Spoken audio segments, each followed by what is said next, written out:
महाराज जी, मैं दिल्ली से आया हूँ, आपका सत्संग यूट्यूब के माध्यम से सुनता हूँ। हमें भक्ति भाव का ज्ञान नहीं है, हम पर कृपा करें कि हम दोनों भक्ति से जुड़ जाएं। गुरुदेव, मेरी पत्नी को शारीरिक कष्ट आ गया है, कैंसर हो गया है, कृपा करें भक्ति सत्संग के माध्यम से ये कष्ट कैसे दूर हो, ये बता।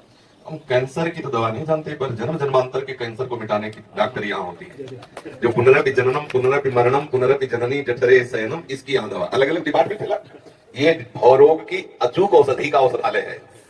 अब जब इतने हाई डोज में अगर वो ठीक हो जाए तो कोई बड़ी बात थोड़ी है, क्योंकि पाप से ही रोग होते हैं। कोई भी रोग होता है अपराध से होता है, पाप से होता है। और जब हम भगवत शरणागत होते हैं, भजन करते हैं, भगवत नामामृत लीलामृत चरणामृत का पान करते हैं, तो अकाल मृत्यु हरणम सर्वव्याधि विनाशनम विष्णुपादोदकम पीत्वा पुनर्जन्म न विद्यते। पर हम इस शरीर को ठीक करने की लालसा दवाइयों से ही रखें और मन को ठीक करने की लालसा प्रभु से रखें, तन स्वाभाविक ठीक हो जाए, वो अलग की बात। अगर हमारा मन ठीक हो गया तो जन्म जन्मांतर की जो भटकन थी वो हमारी सुधर जाएगी। ये जो आशीर्वाद से रोग आदि ठीक होने की बातें हैं, एक तो हम इन बातों पर ज्यादा विश्वास नहीं करते, क्योंकि भगवान श्री कृष्णचंद्र जी गीता में कहते हैं, अवश्य में भोक्तव्यम कृतम कर्म शुभाशुभ। जो तुमने शुभ कर्म या अशुभ कर्म किए हैं, दोनों को तुम्हें अवश्य भोगना पड़ेगा। अगर बचना चाहते हो शुभ अशुभ के भोग से, तो भगवान कहते हैं, सन्मुख हो जीव मुझ जवही जन्म कोटि अघनाश हो, तो भगवान के शरण में हो जाओ। अब अगर वो उचित समझेंगे, देखो इतना तो निश्चित समझ लो कि आपकी आयु निश्चित है, उसमें ना तो राई बढ़ सकती है और तिल घट सकती है। जो विधना ने लिख दिया, छठी राव के अंक, राई घटे न तिल बढ़े, रहुरे जीव निसंग। ये बात समझ आ गई।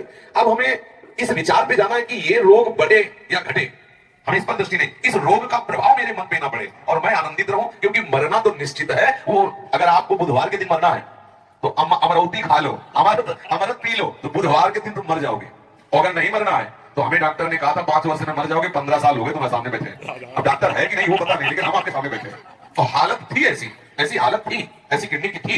लेकिन रोज ऐसा जैसे नौका ना लगे कि अब डूबी और कितनों को पार कर दिया भी डूबी लगे, ये ऐसी दशा अब हरि के सहारे हो जाए। हम चाहते हैं कि ये दवा खाओ जो हम दवा खाते हैं कि कैंसर भले कोने में बना रहे, लेकिन हमारा मन प्रिया प्रीतम के चरणारविंद में हो। और ये परम निश्चित है कि अगर आपको 1 वर्ष बाद मरना है तो 1 वर्ष बाद मरना है। बड़े बड़े स्वस्थ किडनी और दिल वाले और लीवर वाले 1 मिनट में चटनी हो जाते हैं, रोड में नहीं हो जाते। तो हम मरने से क्यों डरें, क्योंकि वो तो मरना है, वो एक तिथि निश्चित है। अब हम इसमें वो कार्य कर लें जो किसी और जन्मों में नहीं हुआ, जो और किसी कार्यों से लाभ नहीं मिलता, वो है भजन। अगर हम भजन करने लगे तो क्या नहीं हो सकता, भजन से क्या नहीं हो। एक कैंसर की बात, पूरे विश्व का कैंसर नष्ट हो सकता है। पर अगर हम इसी शरीर को केवल स्वस्थ रखने की बात सोचें, एक अमूल्य धन हमारे पास नाम आया और उस नाम से हम एक शरीर का कैंसर मिटा दिया, तो क्या होगा? और विषय भोगेंगे और अपराध करेंगे, फिर नरक जाएंगे।